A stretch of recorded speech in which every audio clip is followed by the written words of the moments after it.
환자의 안전을 최우선시하고 환자의 입장에서 생각합니다. 우리가 약속한 그대로 나오미 구강암면외과입니다.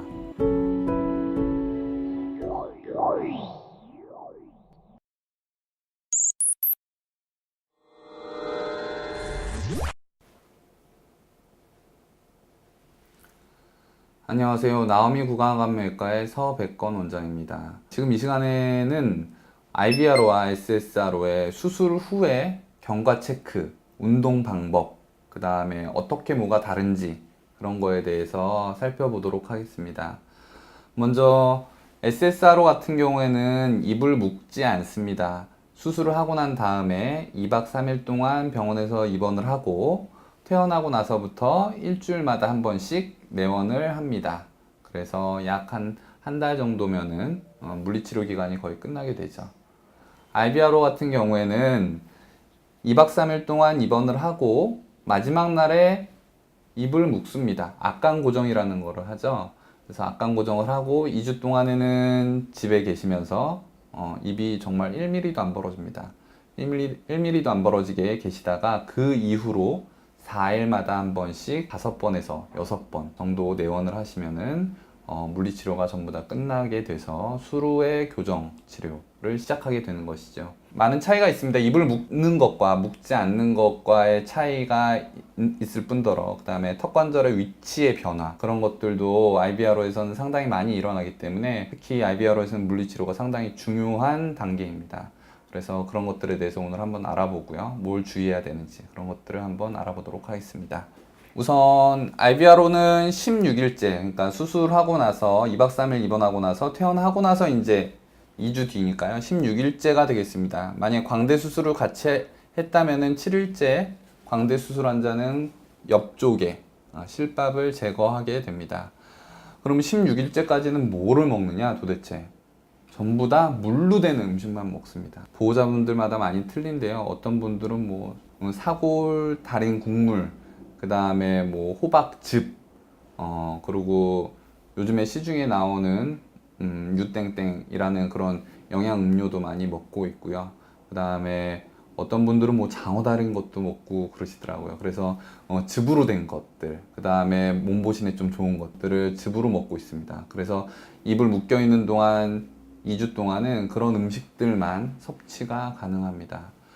그러면은 16일째 와이어를 제거하고 악강 고정을 풀고 나서부터는 입 운동을 시작을 하게 됩니다. 입 운동에 대해서는 뒤에서 이제 말씀을 드리겠지만은 턱을 벌리고 다무는 것뿐만 아니라 턱을 내밀고 좌우로 틀고 하는 그런 운동을 시작을 하게 되죠.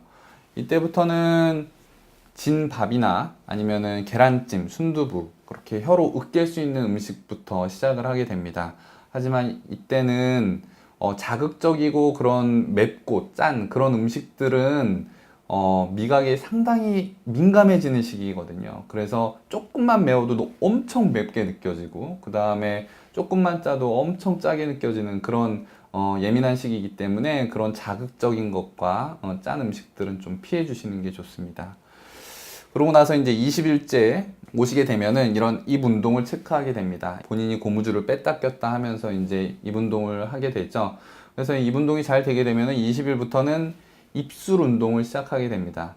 이제 주위의 근육들이 입 주위의 근육들이 한번 뼈에서 떨어졌다 붙는 시기이고 그 적응하는 시기가 필요하기 때문에 입술을 우 내밀고 그 다음에 입술 끝을 이렇게 움직이는 그런 입술 운동을 시작을 하게 되고요. 이때도 마찬가지로 밥은 진밥, 그 다음에 건더기가 있는 죽, 그 다음에 혀로 으깰 수 있는 그런 음식들을 주로 드시게 됩니다.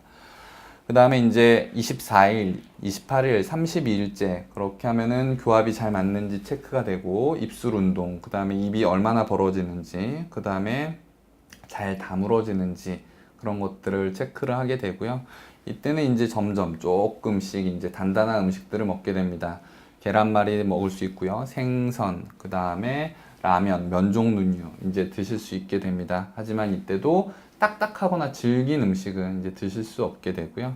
그 다음에 36일째가 되면 이제 웨이퍼랑 나사를 전부 다 제거하게 되고 교정과 예약을 잡고 제가 교정과로 리퍼를 해드리게 됩니다. 이때는 이제 밥, 김치 종류도 이제 잘게, 이때는 연한 고기도 이제 좀 잘게 잘라서 먹으실 수 있게 됩니다. 하지만 아직도 딱딱하거나 질긴 음식은 먹기 힘듭니다. 그러면 도대체 질긴 고기는 언제 먹을 수 있느냐? 뭐 사람마다 조금은 틀리긴 하지만 약 2달, 한 달 반에서 한 2달 정도면은 그때부터는 이제 서서히 드실 수 있는 시기가 됩니다. 하지만 그런 것들이 이제 좀 먹으려면 근육에 힘이 많이 돌아와야 되는데 처음에는 당연히 드시기 힘듭니다. 그래도 조금씩 적응해 나가시다 보면은 충분히 다 드실 수 있습니다. 그러면 제가 IBRO가 물리치료, 입 운동이 상당히 중요하다고 했는데 그러면 입 운동을 어떻게 하는지에 대해서 한번 알아보도록 하겠습니다. 우선 기본 전제는 특히 IBRO 같은 경우는 시간이 지나면 입은 다 벌어집니다. 벌어지는 거는 크게 걱정 안 하셔도 됩니다. 다만 다무는 게 중요합니다. 제대로 웨이퍼에 자기 치아가 수술할 때 맞춰졌던 그 상태로 끝까지 다 들어가는 게 중요합니다. 이때 벌어지게 되면은 입을 한 번 더 묶는다든지 아니면 고무줄을 더 건다든지 해서 그런 것들을 컨트롤할 수 있는 그런 것들이 필요하기 때문에 4일마다 한 번씩 체크를 해서 환자들을 잘 관찰하고 거기에 맞게 또 조치를 취할 수 있는 것들이 중요하죠. 그래서 첫 번째 전제 조건은 벌리는 것보다 다무는 게 훨씬 중요하다. 그거를 꼭 알고 계셔야 되고요. 그 다음에 턱을 벌리는 것은 처음에 힘들 수 있습니다. 근육이 늘어나야 되기 때문이죠. 그것 대신에 오히려 턱을 내미는, 앞으로 아래턱을 전진하는 움직임을 많이 갖게 되면 이 근육이 나아지면서 입은 자연스럽게 크게 벌어질 수 있습니다. 그래서 턱을 앞으로 내밀고 그 다음에 내미는 것과 동시에 좌우로 틀고 하는 운동들을 시행을 하게 됩니다. 입을 최대한 벌린 다음 3초 정도 앞니가 웨이퍼에 쏙 들어가게 뭅니다. 그래서 무는 거를 강조를 하고 있죠. 그 다음에 최대한 왼쪽으로, 최대한 오른쪽으로 움직인 다음에 3초 정도 앞니가 웨이퍼에 쏙 들어가게 담습니다. 여기도 마찬가지로 들어가는 것을 강조하고 있습니다.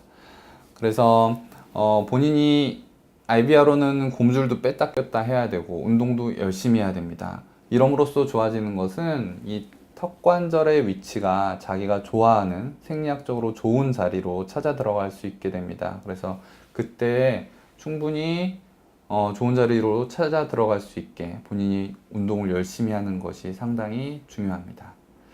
그럼 SSR 한번 볼까요? SSR로는 그렇게 문제가 되지 않습니다. 수술 직후에도 이제 고무줄을 안 끼는 경우도 많고요. 고무줄을 꼈다고 해도 제가 환자들한테 설명하는 게 집에 가서 고무줄 끊어지더라도 너무 걱정하지 마세요. 라고 이제 말씀을 드립니다. SSR은 고정이 단단히 되어 있기 때문에 웨이퍼 안에 치아가 잘 들어갑니다. 수술할 상태에 맞춰졌던 그 상태로 아주 잘 들어가기 때문에 그렇게 크게 걱정할 정도는 아닙니다. 다만 IBRO는 입을 벌리는 데는 신경을 크게 쓰진 않아도 됩니다. 하지만 SSR로는 다무는 것도 중요하지만은 입을 벌려주는 연습도 같이 조금 중점적으로 해야 입이 크게 벌어질 수 있습니다. 한번 살펴보도록 하죠. 수술 7일째 광대술 환자 실밥 제거하는 거는 마찬가지입니다. 그 다음에 유동식입니다. 이때는 유동식인데 IBRO 같이 뭐 그렇게 즙으로 된, 다 물로 된 음식만 먹는 건 아니고요. 이때도 이제 죽이나 그런 것들은 충분히 드실 수 있습니다. 수술 9일째 오면은 입 운동 교육을 합니다. IBRO보다는 본인이 고무줄을 뺐다 꼈다 하는 것도 없고 그 다음에 입도 잘 벌어지는 편이고 다 잘 다물어지는 편입니다. 그렇기 때문에 상대적으로 봤을 때 IBRO보다 SSRO가 훨씬 더 입 운동하고 그다음 물리치료를 하는 데 있어서는 훨씬 더 유리하다고 볼 수 있습니다. 그리고 이때는 위음, 건더기 없는 죽, 그 다음에 으깰 수 있는 부드러운 음식 등을 드시면 되고요. 그 다음에 16일째, 23일째 왔을 때는 입술 운동과 마찬가지로 교합 체크를 하게 됩니다. 이때는 뭐 이제 벌써 밥, 면 그런 것들을 다 드실 수 있고요. 하지만 마찬가지로 자극적이거나 짜거나 맵거나 그런 것들은 드시면 안 됩니다. 그 다음에 30일째 오셔가지고 웨이퍼 제거하고 그 다음에 다시 교합 체크하고 괜찮다고 하면 다시 교정과로 제가 전원시켜 드려서 수루 교정을 시작을 하게 되는 것이죠. 이렇듯 IBRO하고 SSR로는 시기적인 그 다음에 입 운동을 하는 그 물리치료적인 부분들이 좀 상이합니다. 따라서 환자에 맞는 수술을 하고 그에 맞게 환자분들을 수술 후에 케어하는 것도 병원의 상당히 중요한 역할이라고 볼 수 있습니다. 따라서 수술을 생각하시고 있는 분들이라면은 이런 것들도 다 고려를 해서 그렇게 해서 수술 결정을 하시는 것이 아마 올바른 선택이 되지 않을까 생각이 됩니다. 이때까지 IBRO와 SSRO 수루 관리, 그 다음에 물리치료 과정, 그 다음에 주의사항에 대해서 알아보았습니다. 이때까지 나오미 구강암내과의 서백건 원장이었습니다. 감사합니다.